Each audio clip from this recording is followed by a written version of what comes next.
boys and girls. I'm the reading teacher.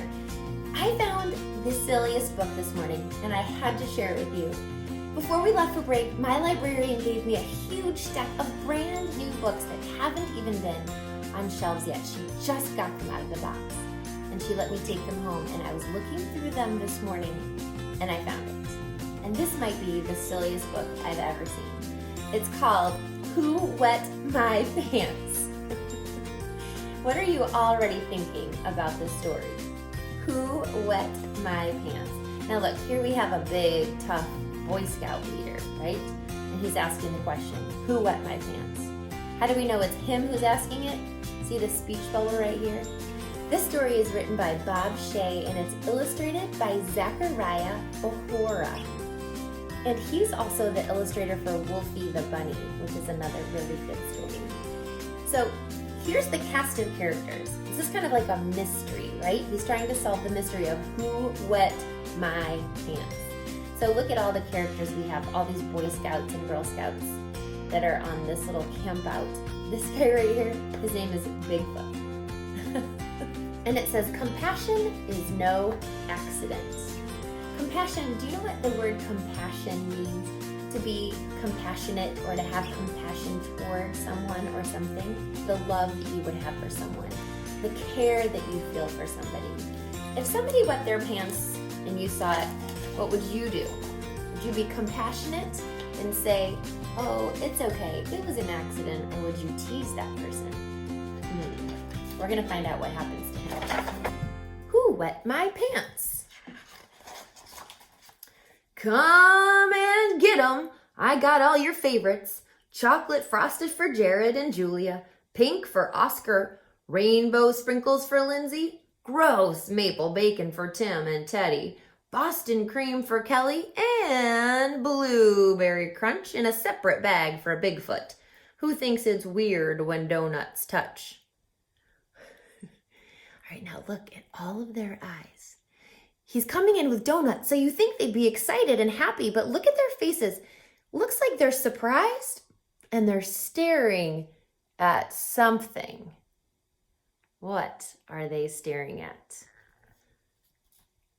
Zachariah Ohora is gonna blow this up for us.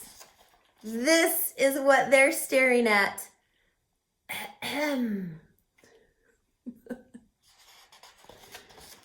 What the? All right, who wet my pants? Somebody better come clean about my wet pants. Oh, sure, it's all chipper, cheery, chatty town when I bring donuts, but when someone wets my pants, everybody clams up.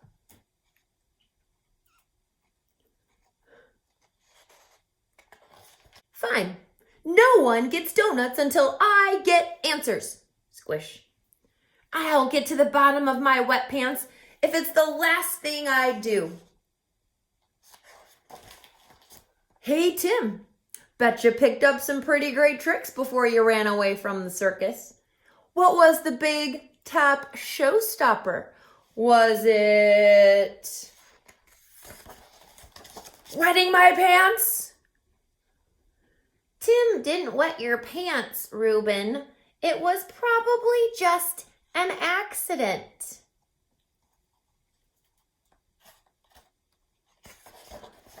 You seem to know an awful lot about who wet what when vis-a-vis my pants. Well, Mr. All the Answers, here's one simple question. Did you wet my pants? Gosh, I used to wet my pants all the time. We all understand. Oh, really? All the time, you say? Wet pants are old hat, are they? You know something, Bigfoot? I'm not even sure I believe in you. If I did, I'd have one thing to say. Did you wet my pants? Don't worry about it, Reuben. It could happen to anyone. But it didn't happen to anyone. It happened to me. All I want is justice. Justice and dry pants. You know what's worse than the damp, uncomfortable feeling? My so-called friends trying to cover it up. Well, guess what? I blame all of you. That's right. You all wet my pants. Look, here's all I know. This morning I helped out at the lemonade stand. Then I went for a hike to the waterfall. All right, let's be detectives. Let's take a look at his pants and see when we find that it's wet. But look, do you notice what's he doing here? Drinking. And here, he's hearing all that water. Later, I fell asleep playing with my tropical fish. Ooh, his hand is in the water. When I woke up, I got donuts and came straight here. Look at their faces. Then, poof, my dry pants are wet. Pants that have never been out of my sight. Pants I have been wearing the whole time. Which can mean one thing and one thing only. It means these pants are broken. They sprung a leak. Thanks for nothing, leaky broken pants, making me blame all my super great friends. But if one of you guys did wet my pants, I'd forgive you. So that's why it says compassion is no accident. His friends weren't teasing him at all, were they? Oh my goodness, this story made me laugh so hard. It's so silly. Do you think the bear really thought that it was his friends? Or do you think he might have felt embarrassed? Maybe he felt embarrassed and was trying to cover it up. Well, his friends were good friends anyway, weren't they? Bob Shea wrote this book to make us laugh, and I sure needed that laugh today. See you soon, boys and girls.